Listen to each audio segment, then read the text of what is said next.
Diva. Mais écoute, pour moi, diva, ça représente bien le nom de la musique.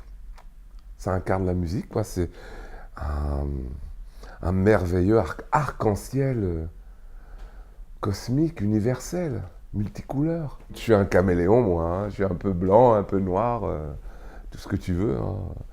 Mais oui, mon père est d'origine africaine, noire, et ma maman, la française, la normande. Donc c'est riche pour moi culturellement. Mais tu sais que les métis, on met beaucoup de temps avant de s'accepter et de se trouver. On est souvent dans l'imitation du blanc ou du noir. C'est tellement merveilleux aussi l'Afrique, c'est-à-dire un feu d'artifice, quoi. Rythmique. À 17 ans, je dis à mon père et à ma mère, moi je veux connaître mes origines africaines. Hein. Je ne vais pas être un métis blanc, blanc, blanc, là. Hein. Donc hop, je suis parti, j'ai décollé, traversé l'Atlantique, tu connais l'histoire. Hein. Puis j'arrive en Côte d'Ivoire, à Abidjan, à 17 ans. Et là, un miracle, quoi. L'orchestre de la télévision, le seul en Afrique, cherche un pianiste. Donc j'auditionne et puis finalement, ils me prennent.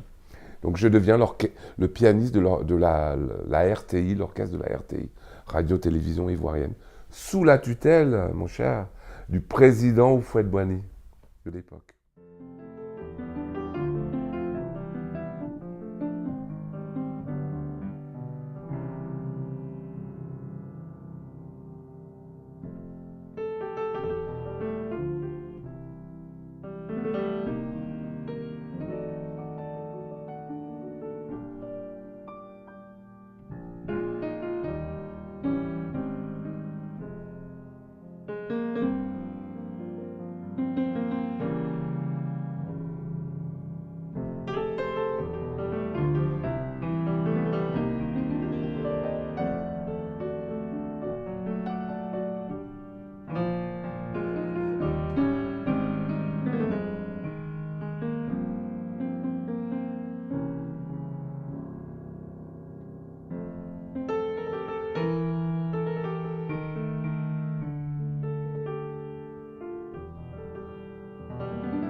Un an après, que vois-je arriver en jouant au studio de télévision? Un crâne chauve qui dit Manu Dibango, le célèbre Manu Dibango. En fait, le président l'a nommé directeur artistique un an plus tard de notre orchestre. Et là, c'est une belle et merveilleuse aventure musicale qui commence. Bah, l'ambition de l'orchestre de la RTI, c'était, le président l'avait institué pour, euh, pour pouvoir déjà élever le niveau de la musique ivoirienne et ensuite pour pouvoir être susceptible d'accompagner tout artiste international. Il y a eu des artistes africains à l'époque, Rochereau, Myriam Makeba. Le premier artiste international, c'était Manu Dibango. Beaucoup d'artistes connus de l'Afrique. Et puis, on a fait venir Barry White, hein, quand même. J'ai rencontré Claude François avant sa mort. Ça a été des moments très importants pour moi, quand même.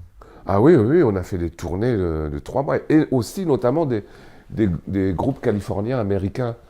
On tournait pas mal avec un groupe qui s'appelle à l'époque Love Machine. Un groupe de Los Angeles qui était en vogue. Et donc, on tournait. On a fait toute l'Afrique, notamment. L'Olympia, la France. Hein. Et après l'Olympia, parce que ça a été un succès, hein, chez Bruno Cocatrice. Je me souviens, dans le public, il y avait Hugo Frey, Michel Piccoli. Moi, j'étais impressionné, je les connaissais. Rhoda Scott, la pianiste de jazz.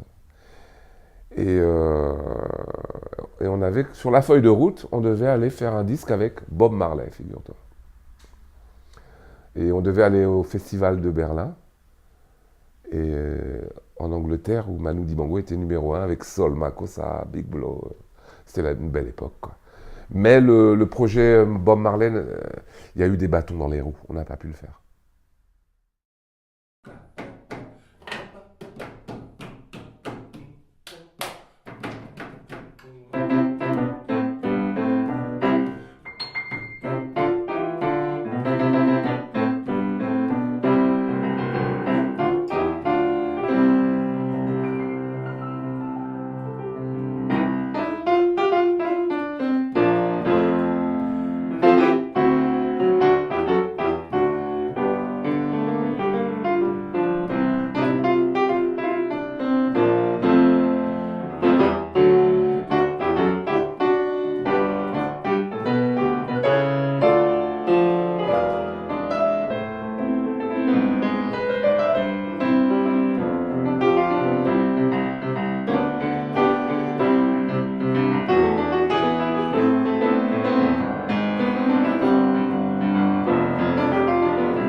Mon cher, comme diraient les Africains, euh, l'affaire était assez grave. C'était la France-Afrique.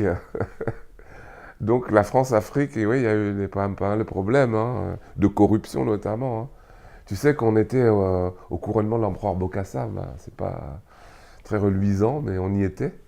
Donc à l'époque, on jouait aussi pour quand Valéry Giscard d'Estaing venait en Côte d'Ivoire, on était là.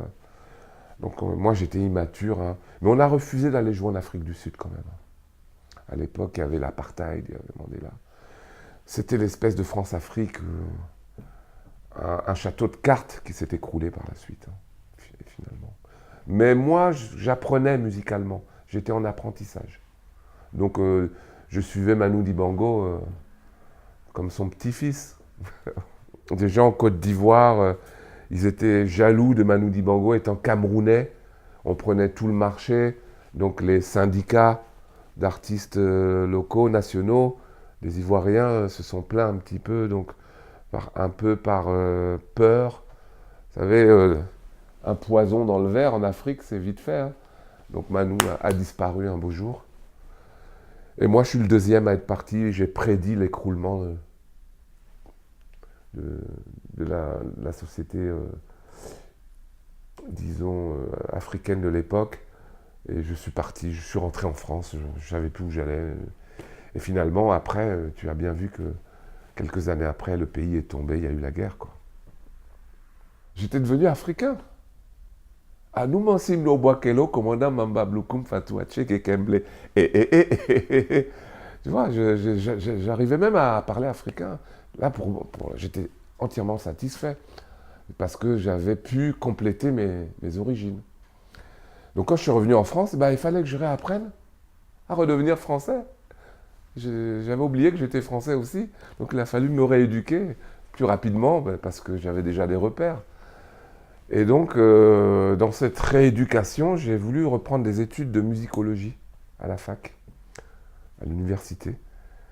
Ça a été un parcours du combattant, mais finalement, j'ai réussi puisque j'ai fait une thèse, j'ai passé licence, etc., maîtrise, et j'ai même passé le CAPES pour devenir enseignant, et tout ça avec succès.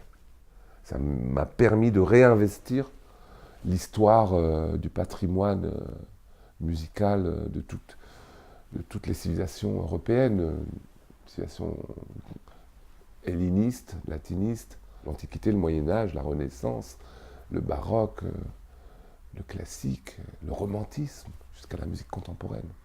Et ça, c'était intéressant pour affiner ma sensibilité musicale. Nane mi solo keim na mote madoko mitu nandanayo sokingana elie kambo.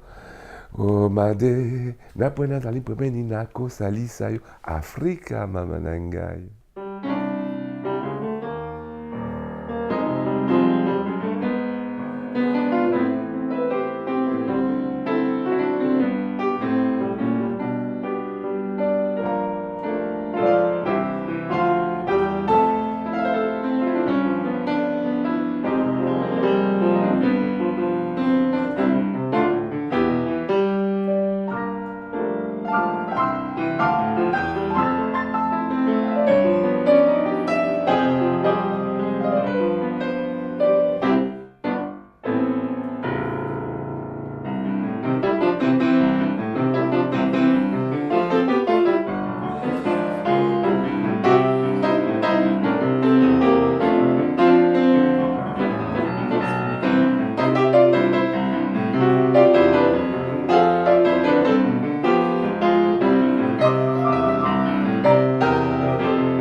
Bah, ma musique, finalement, après la fougue africaine, le feu d'artifice, les couleurs, le rythme africain, et après toute l'histoire classique européenne, finalement, j'arrive à une synthèse, à un vrai métissage. Et ce qui m'intéresse aujourd'hui dans la musique, c'est l'ouverture, l'espace. Comme disait Miles Davis lui-même, rien ne sert de faire beaucoup de notes. Il suffit de jouer les plus belles. Tu vois, la couleur derrière la note, la retenue. Finalement, une musique minimaliste, ouverte, qui n'est pas trop chargée, mais qui laisse de l'espace, de l'improvisation. Ça m'intéresse énormément parce que ça me permet de m'installer et, et de fusionner en fait avec le son, quoi. Mes projets, bah, j'ai déjà fait 3 disques en autoproduction. Un qui s'appelle Le Soleil de minuit, l'autre qui s'appelle Instinct, parce que je crois que l'instinct est une autre intelligence. Finalement, l'homme se croit plus intelligent que tous les êtres vivants. N'est-ce pas le contraire, en fait? Moi, je crois à l'instinct.